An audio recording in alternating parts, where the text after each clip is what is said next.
US President Donald Trump speaks after being impeached on abuse of power. Let's see what he has to say. And I know the senators, and they're great guys, and women too. We have some great women, we have great guys, they're great people.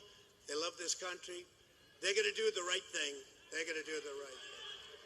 So I said in my letter to Pelosi, I love that. You know, usually there's one, two. The Republicans, look, I've said it for a long time.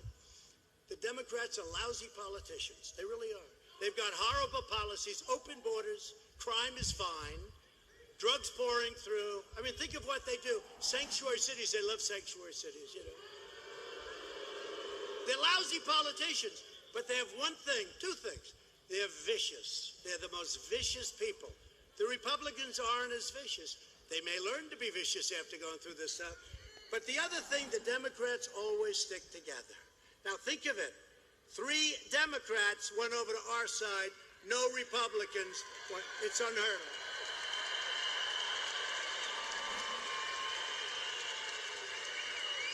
And by the way, this is for 100 years. I'm not just talking about this little point in time.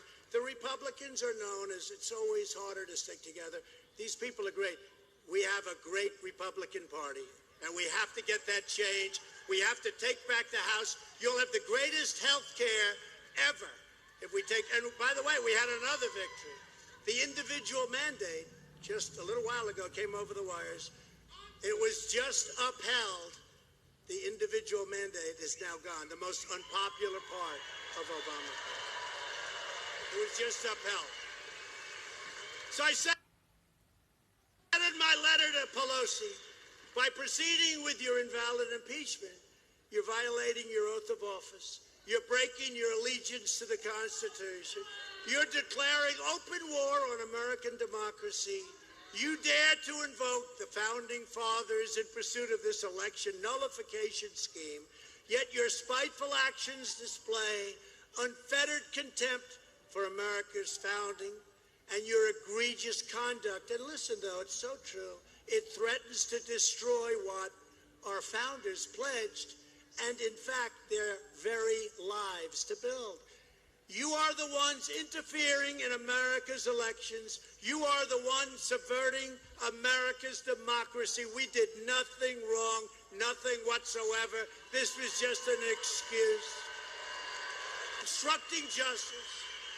You are the ones bringing pain and suffering to our republic for your own selfish, personal, political, and partisan gain. They're bringing pain.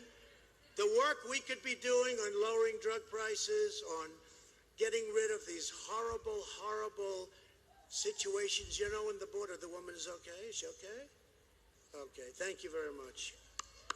Thank you. I mean, some of these people are waiting here for 3 days, right? Thank you. They'll come back. Come back. Thank you. Merry Christmas is true. But what they've done with this perversion, it's perversion. And when you watch some of these people get up and speak today, they don't even listen. Oh, you have violated the Constitution. Well, what has he done wrong? Well, we don't know that. They don't even have the first impeachment where there's no crime. I say, tell me what I did, please. Well, we don't know. You violated the Constitution. You had Turley, who's smart, Alan Dershowitz, these guys, all of them. They say there's no crime. There's no crime, right? There's no crime. I'm the first person to ever get impeached, and there's no crime. I feel guilty. You know what they call it? Impeachment light. It's impeachment light. That's why, you know, with Richard Nixon, I just see it as a very dark era. Very dark, very, you don't even like to think. I don't know about you, but I'm having a good time. It's crazy. But I also know we have a great group of people behind us in the Republican Party. We really do. Maybe I wouldn't feel the same way, but we have a great group of people behind us. We had it in the House and we have it in the Senate. They're doing a great job.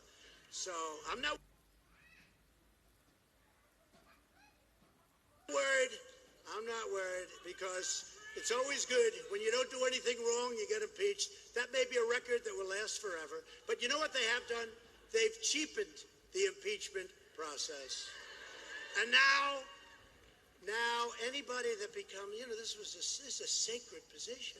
Anybody that becomes president I mean, they could have a phone call and they get impeached.